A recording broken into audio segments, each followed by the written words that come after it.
CEO over at Bridgehead IT, bridgeheadit.com, technology partners that your business can count on.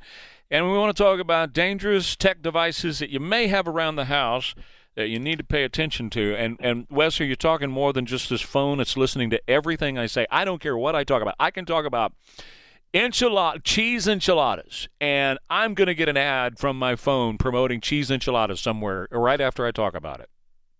I think the new iPhone actually reads your mind now. Right? It really does. Anymore. I know. Well, it's funny. I was cleaning out an old drawer the other day when it was wet and cold outside. And, speaking of cell phones, that's one of them. I came across an old cell phone I had in this drawer, and I was looking at it, and I noticed that it was like twice the width that it used to be. And what happened is the lithium-ion battery inside of that thing had swollen. And man, that is something that we really need to pay close attention to. Really, any gadget that has a lithium-ion battery in it, you do not want to hold on to those things for very long. You might have seen on YouTube before the videos of those things kind of exploding, and I always thought that was a little overdone, but no, that's what they do. It's crazy how such a small device can create such a big fire and burn your house down. And so I really recommend just not keeping devices that have lithium-ion batteries that you're not using. But every now and again, there may be a need to. For instance, I have an old digital camera I don't use very often, but I don't want to throw it away. And so if there's something like that you want to hold on to, here's what you do. Keep them stored in a cool and dry place. The dry part's important. Keep them out of the attic, keep them out of the garage. Those high humidity environments really cause those batteries to swell and catch fire. The next thing is keep them charged as close to 50% as you can. That's kind of the equilibrium for those batteries. And, too much charge isn't good. Too little charge isn't good. I just check mine about twice a year, and I look at the battery indicator and I plug it in and just make sure it's right at about 50%.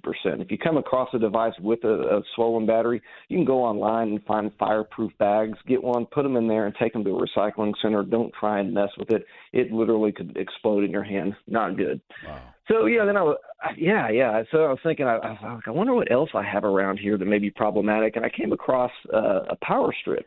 Power strips and extension cords pull heavy duty in our house, really 24 hours a day. And they're those types of devices that might not look like they have physical damage, but they may. I kind of look at those things and I put like a 8 to 10 year expiration date on it. This one I was looking at, I didn't know how old this thing was. I was thinking this thing might be like 15 years old. And when I took a really close look at it, I noticed some singe around one of the plugs. Power strips cause fires. They just do. If you see one in your house and you're not sure how old that thing is, just replace it. It's just not worth it. And again, you might not see obvious signs of damage on them. Just kind of go by age and get the old ones out. Lastly, tech items that no longer have security updates available. Where there's an internet connection, there's a potential for hackers to come in and wreak havoc. Security updates keep your devices safe, and there's devices you might not think about. We normally think about our smartphones and our computers, but it's all the other stuff that'll get us. It's things like smart speakers, TVs.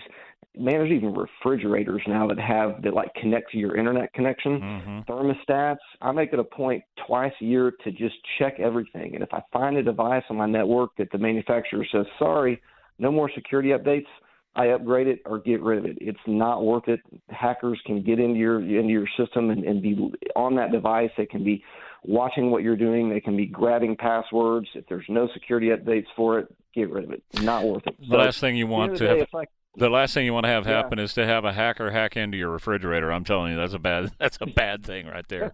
It'd be a bad day. It's just like a house and car, though. Stuff just needs to be maintained. It's just as simple as that. Good stuff as always. Wes, thank you, man. Have a great week. Wes Bunch at Bridgehead IT, your technology partners that business can count on. That's Bridgehead IT at bridgeheadit.com.